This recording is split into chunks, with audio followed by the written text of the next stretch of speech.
तो कैसे हो मेरे यूनिवर्सिटी चैंपियंस बच्चों। आज मैं आपके लिए लेके आई हूँ बीएससी फर्स्ट ईयर के कोड डेटा व नॉन कोड डेटा के वर्गीकरण से संबंधित क्वेश्चन जूलॉजी के। तो ये क्वेश्चन शेखावाटी यूनिवर्सिटी के बीएससी फर्स्ट ईयर के सेमेस्टर व एमजीएससी एमडीएससी व जोधपुर यूनिवर्सिटी सभी राजस्थान की यूनिवर्सिटी के लिए समान रहेंगे। तो आज अपन शुरू करते हैं अपना पहला क्वेश्चन। पहला क्वेश्चन है, तारा मछली की समिति है या समरूपता। तारा मछली की जो समरूपता वो कैसी होती है? ऑप्शन ए है गोलीय समरूपता होती है, या ऑप्शन बी है अरीय समरूपता होती है, ऑप्शन स है द्विपक्षीय समरूपता होती है, ऑप्शन ड है द्विपार्श्व समरूपता होती है। तो हम सब जानते हैं जो गोलीय मछली जो तारा मछली होती है उसकी जो समरूपता होती है वो कैसी समरूपता होती है? आर्य समरूपता होती है। तो इस क्वेश्चन का जो सही ऑप्शन है वो क्या होता है? बी ऑप्शन होगा। कौन सा होगा? बी ऑप्शन होगा, क्योंकि तारा मछली है वो इन इकाइनोडर्मेटा संघ से संबंधित होती है, और इसके अंदर जो सिमिट्री होती है वो अगर अपन केंद्र से लेके जाएंगे तो 5 अलग अलग भागों में बढ़ जाती है, इसलिए कौन सी है? रेडिकल है। अब अपन बढ़ते हैं अपने अगले नंबर क्वेश्चन पे। निम्नलिखित में से किस में देह गुहा नहीं पाई जाती है? मतलब दिए गए ऑप्शन में से किस में कैविटी नहीं पाई जाएगी? ऑप्शन ए है मनुष्य में कैविटी नहीं पाई जाएगी, ऑप्शन बी है हाइड्रा में नहीं पाई जाएगी, ऑप्शन सी है केचुआ में नहीं पाई जाएगी, ऑप्शन ड है तारा मछली। तो इनमें से कौन सा ऐसा है जिसमें देह गुहा नहीं पाई जाती है? तो हम सब जानते हैं हाइड्रा एकमात्र इनमें से ऐसा जानवर है जिसके अंदर देह गुहा नहीं पाई जाती है। तो इस क्वेश्चन का जो सही आंसर है वो क्या है? ऑप्शन, ठीक है, हाइड्रा के अंदर देह गुहा नहीं पाई जाती है। अब बढ़ते हैं अपने अगले नंबर क्वेश्चन के ऊपर, क्वेश्चन नंबर 3 के ऊपर। देह गुहा के प्रकार के आधार पर बने वर्गक है, मतलब कौन सी टेक्सोनोमी है उसको, कौन सी टेक्सोनोमी को अपने कैविटी के आधार पर बांटा है? तो ऑप्शन ए है रेडिएटा व बेलिटेरिया को देह गुहा के आधार पर बांटा है, ऑप्शन बी है प्रोटोजोआ व मेटाजोआ को, ऑप्शन स है सिलामेटा व एसिलोमेटा के आधार के वर्गक को, ऑप्शन द है साइजोसिलोमेटा व एंट्रोलोसिमेटा। तो हम सब जानते हैं जो ऑप्शन डी है साइजोसिलोमेटा व एंट्रोलोसिमेटा को देह गुहा के आधार पर बांटा जाता है। इस क्वेश्चन का जो सही आंसर है वो कौन सा है? द है, ठीक है। अब मैं आपको कुछ चीजें बताना चाहता हूं। जो साइलोजी सरमेटा है इसके अंदर जो विखंडन है, जो कोइलम या जो देह गुहा का निर्माण है वो मिजोड्रम है ना, मिजोड्रम के विखंडन से निर्माण होता है। और जो एंट्रोलोसोमेटा है इसका ओकेस्ट्रन के अंदर कोइलम का निर्माण होता है। और जो साइजोसिलोमेटा है इसके अंदर एंथ्रोपोडा व एनिडिला के जानवर आते हैं। अब अगला नंबर क्वेश्चन के ऊपर बढ़ते हैं, 4 नंबर क्वेश्चन के ऊपर, कि कोरकरंथ किस प्रकार की गुहा का मुख है? ऑप्शन ए है कोरक गुहा का, ऑप्शन ब है कूट गुहा का, ऑप्शन स है देह गुहा का, ऑप्शन द है आधांतर का। तो इस क्वेश्चन का हम सब जानते हैं सही ऑप्शन कौन सा होगा? Option the आधांतर। कोरकरंथ वो आधांतर गुहा का मुख होता है। अपन अब बढ़ते हैं अगले नंबर क्वेश्चन पे। जंतु जगत में सबसे ज्यादा कौन सी समिति पाई जाती है? ऑप्शन ए है द्विपार्श्व समिति पाई जाती है, ऑप्शन ब है आर्य समिति पाई जाती है, ऑप्शन स है द्विपक्षीय समरूपता या संमित पाई जाती है, ऑप्शन द है गोलीय संमित पाई जाती है। तो हम सब जानते हैं कि जो द्विपार्श्व या बाइलेटरल सिमिट्री होती है, जो बाइलेटरल सिमिट्री होती है वो सबसे ज़्यादा पाई जाती है जंतु जगत के अंदर। अब देखिए मैं आपको समझाता हूँ कि जो बाइलेटरल सिमिट्री या द्विपार्श्व समिति कैसी होती है।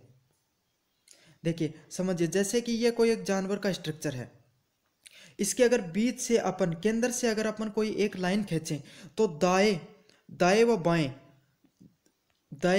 बाएं दोनों तरफ समान एक दर्पण जैसा प्रतिबिंब निर्मित हो, मतलब दोनों तरफ समान समान ही चीजें हों। वैसे जैसे मनुष्य को अगर अपन बीच से काट दें तो दोनों तरफ समान ही भाग नजर आता है, उसे ही द्विपार्श्व सिमिट्री कहते हैं या समिति कहते हैं। अगर देह गुहा, अब अपन बढ़ते हैं 6 नंबर क्वेश्चन पे।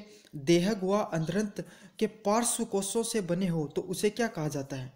ऑप्शन ए है दीर्घ गुहा, ऑप्शन बी है सच्ची देश गुहा, ऑप्शन सी है देह गुहा, ऑप्शन ड है अंतर गुहा। तो इस क्वेश्चन का सही आंसर होगा अंतर गुहा।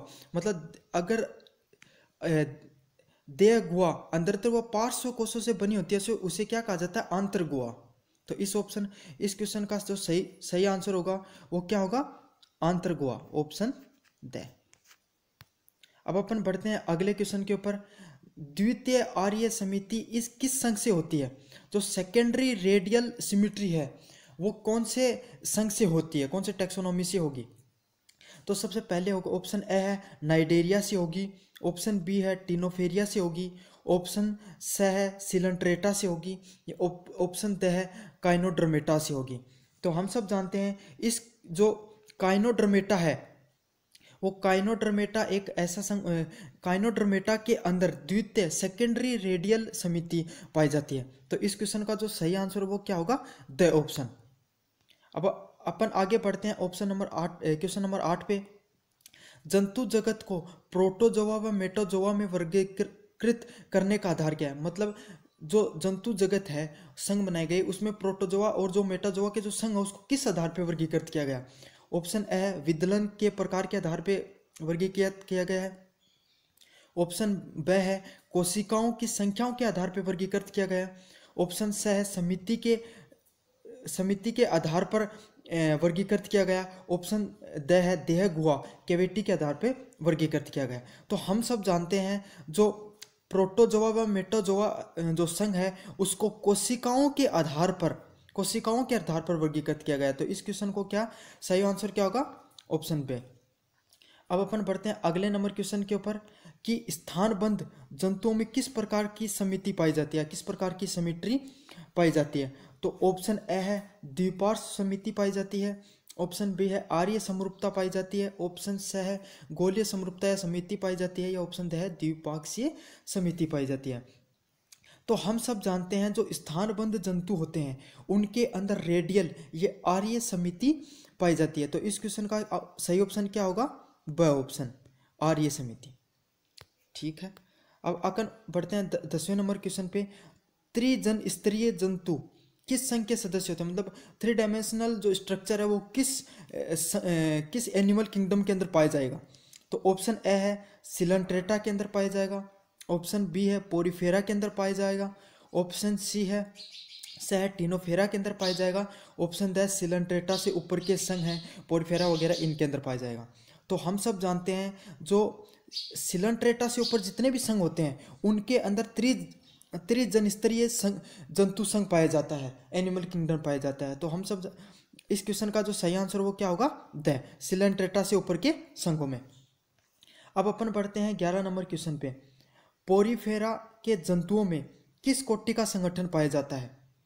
एक बार फिर क्वेश्चन पढ़ते हैं। पोरीफेरा के जंतुओं में किस कोटि का संगठन पाया जाता है? ऑप्शन ए जीवदरीय कोटि का संगठन पाया जाता है, ऑप्शन बी है कोशिकीय कोटि का संगठन पाया जाता है, ऑप्शन सी है उत्तक व अंग के संगठन पाया जाता है, ऑप्शन द है अंग व तंत्र का कोटि का संगठन पाया जाता है। तो हम सब जानते हैं जो पोरीफेरा जंतुओं का संघ होता है वहाँ पे कोशिकीय या सेल टाइप का जो संगठन है वो पाया जाता है। तो इस क्वेश्चन का जो सही आंसर होगा वो क्या होगा?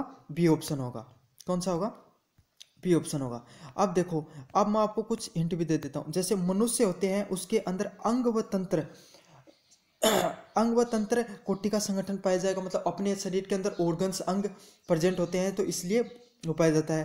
प्रोटोजोआ के अंदर कौन सा? जीवदरीय, मतलब प्रोटोजोआ जितने भी होते हैं वो एक द्रव्य प्रकार के जीव होते हैं। तो इनके अंदर कौन सा पाया जाता है? जीवदरीय पाया जाता है। वो मनुष्य के अंदर अंग तंत्र पाया जाता है। आप साथ के साथ इन क्वेश्चनों को भी याद कर लेना। अब बढ़ते अपन 12वें नंबर क्वेश्चन पे। निवही प्रोटोजोआ है तो निवही किस प्रकार का प्रोटोजोआ है? वोल्क्स प्रोटोजोआ है, ऑप्शन बी है और आर्सोला प्रोटोजोआ है, ऑप्शन स है प्लाज्मोडियम प्रोटोजोआ है, ऑप्शन द है अमीबा प्रोटोजोआ है।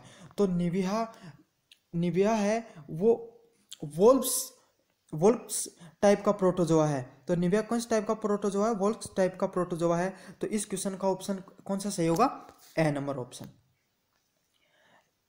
अगर आप अगर आपको क्वेश्चन अच्छे लग रहे हैं और अगर आपकी ये पीडीएफ डाउनलोड करना चाहते हो तो मैं ये पीडीएफ अपने टेलीग्राम ग्रुप में डाल दूंगा।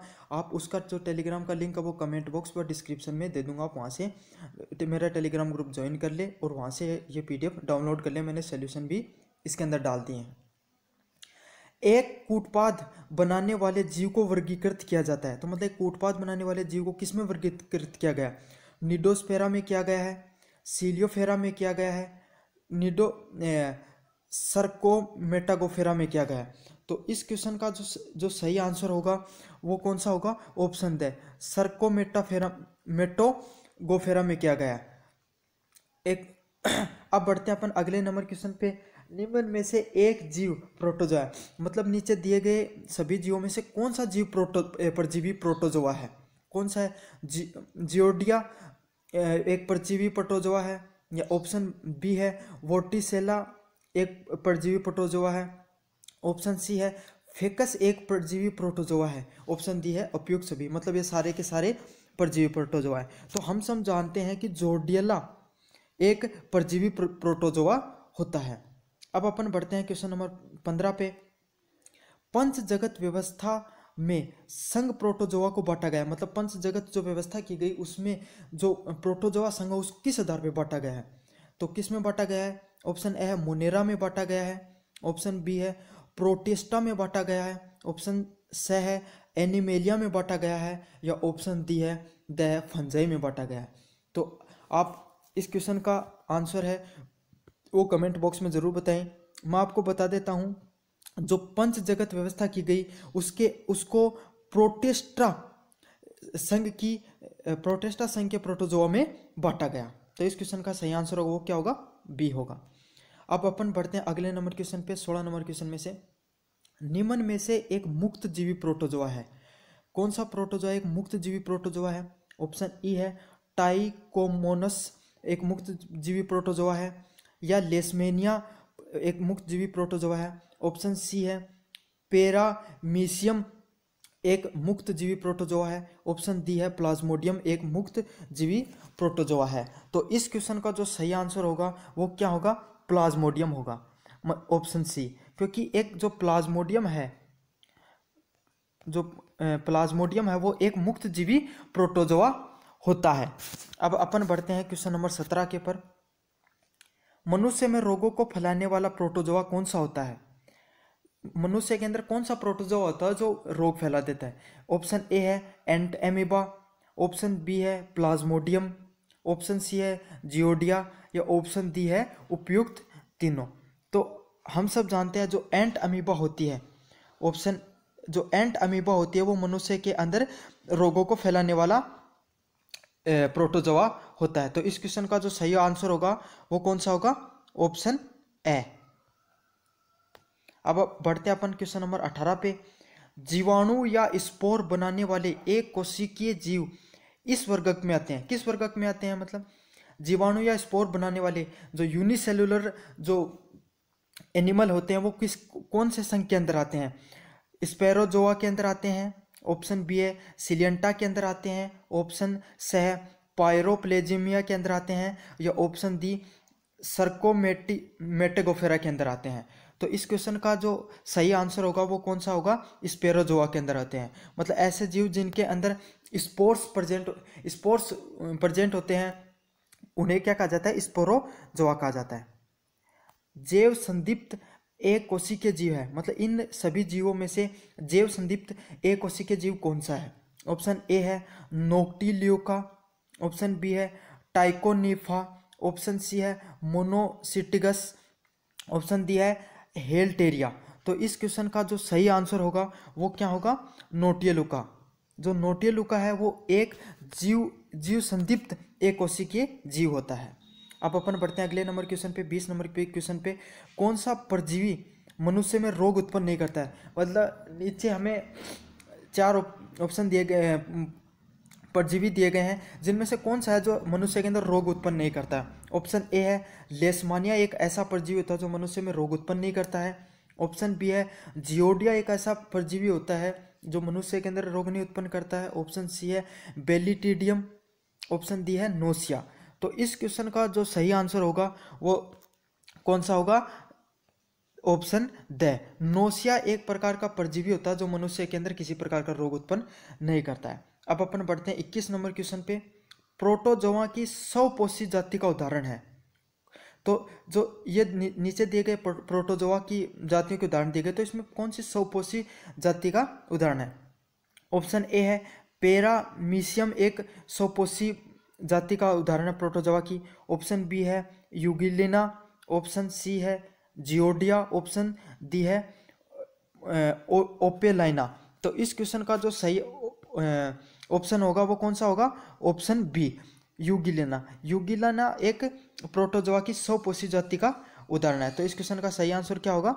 यूगिलिना।